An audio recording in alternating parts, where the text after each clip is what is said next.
this is the continuation of Mr. Luciano's report.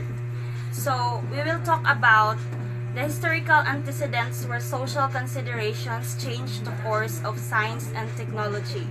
So, if we lived on a planet where nothing ever changed, there would be nothing to do. So, what is science and technology? Through science and technology, it is easier for inhabitants to communicate with other people around the globe.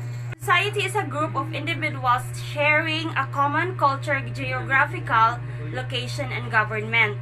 So it is enable individuals to acquire necessary survival skills, maximize their potential, and share resources. Second is hunting and gathering, the basic and economic needs for the family and local clan. So we all know that communities date as far back as several million years ago and were considered the first societies. Third,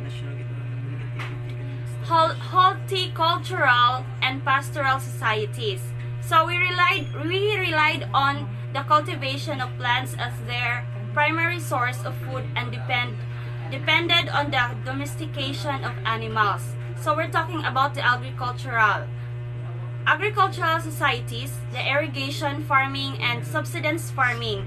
So we used technology to produce the food by the irrigation and farming of industrial societies.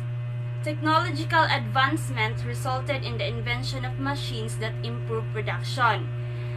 We use that machines so that we can improve our societies. Lastly is the post-industrial societies.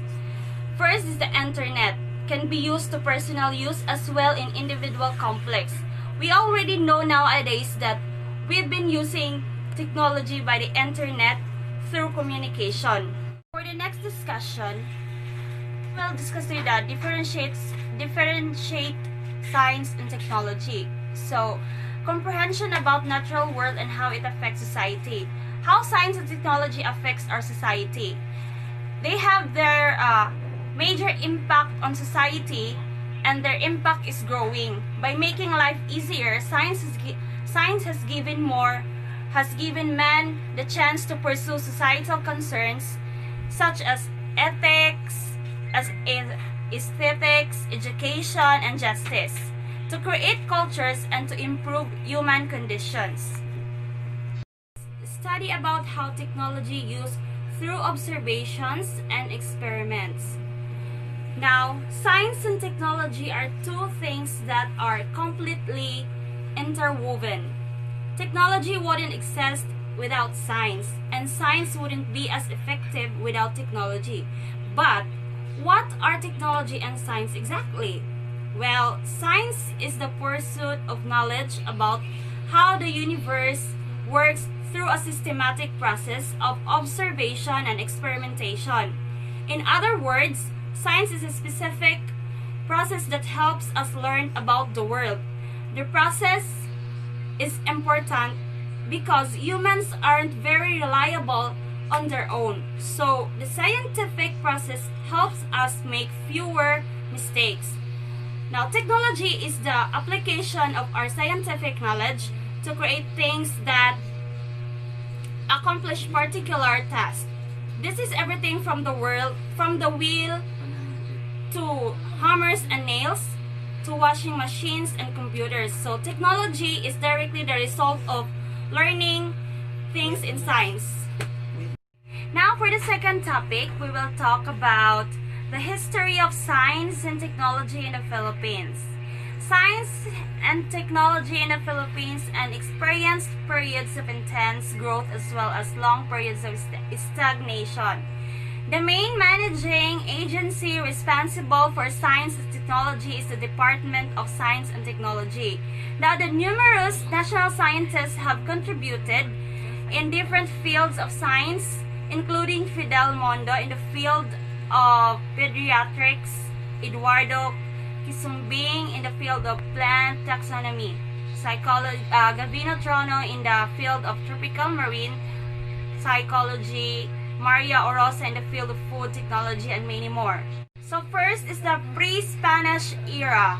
even before the colonization by the Spaniards in the Philippines Islands, the natives of the archipelago already had practices linked to science and technology.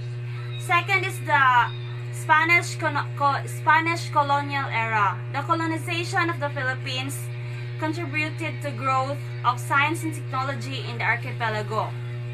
Third is the American period.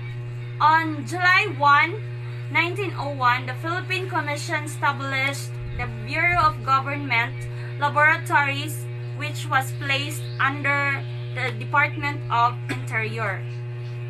This is the post-Commonwealth era. During the 1970s, which was under the time of Ferdinand Marcos presidency, the importance given to science grew. And the last topic is the effects of science and technology in everyday life. First is the advantage. Now, we already know that this includes the ability to improve education and communication. Technology is the practical science. With the use of technology, you can make your daily work easier. To know the use of technology, you need to read on every department of life, like business, education, and health and communication. About the disadvantage of technology in our daily life. So man can no longer needs to think, and it can be easily handled by irresponsible people. When we use technology, we will be too dependent on that. Sometimes it affects our health and our lifestyles. It destroys our simple and healthy life. And that would be all. Thank you.